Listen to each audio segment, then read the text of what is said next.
Hey guys and girls, it's the guy who reviews movies. So to start off, the movie I did not go see tonight was Jigsaw. Like I've said before, those movies are really, the first couple are really good and then just really steady decline. They kind of repeat the same plot holes. Nothing really changes. Nothing really catches you off off guard. So I didn't see Jigsaw. In fact, actually, while I was waiting in between movies in the lobby, I had somebody who was actively watching it out roaming the lobby saying it was just so bad. He didn't want to sit through the movie, so I think that says it all. And it was just a random conversation I had with somebody. So for the first movie I saw, thank you for your service.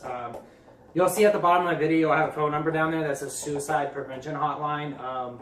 So this movie is actually based on real people and events. I really didn't know that, and it was a nice touch to the movie. But this movie really hit home. It's not a glorified war movie. It's actually it's more gritty. It's about what soldiers are experiencing when they come back from war, and I really love that. It's a big problem. As a veteran myself, I deal with the VA on a pretty consistent basis, and I don't have half the problems or issues or circumstances that some of those guys have, and I've actually been fairly lucky. But the VA is a broken system. The people who work for it isn't necessarily their fault, but the VA is a broken system that needs to be fixed. We need to get these guys the help that they need, and they shouldn't have to jump through 20 hoops to get it. So this movie really does a good job of kind of like showing you the struggles that people have coming back from war, and we need to support them more. They did a study in 2013, I believe.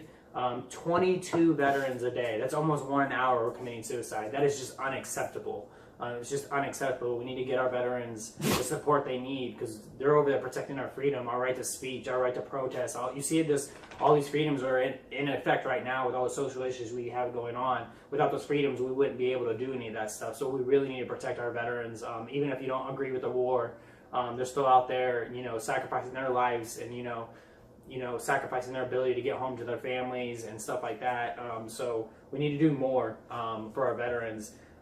If you couldn't tell already, I 100% believe you should go spend your money and go see this in theaters.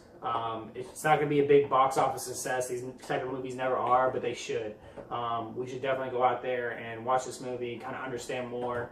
If you don't have a family member or loved one in the military, I guarantee you know someone who does. So it affects us all in some way or another, so we need to do more. I just recently had one of my squadrons lose a shipmate to this, so it's something that still hits home. It's something that shouldn't happen, especially as frequently it does.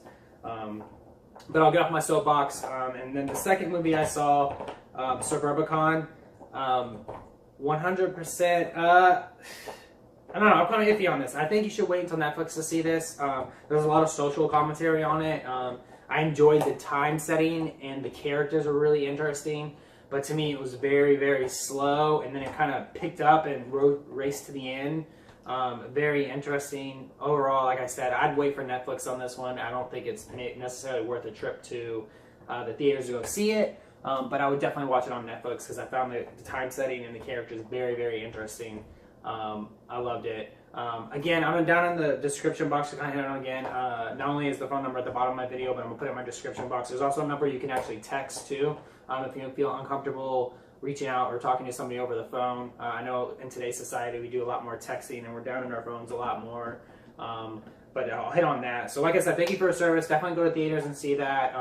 Support those guys. Miles Teller definitely won me over with his performance, and Aida, which is the second character. I don't know who the guy is. I'm actually going to look him up afterwards, but he did a really good job. And then Suburbicon, like I said, wait for Netflix on that one.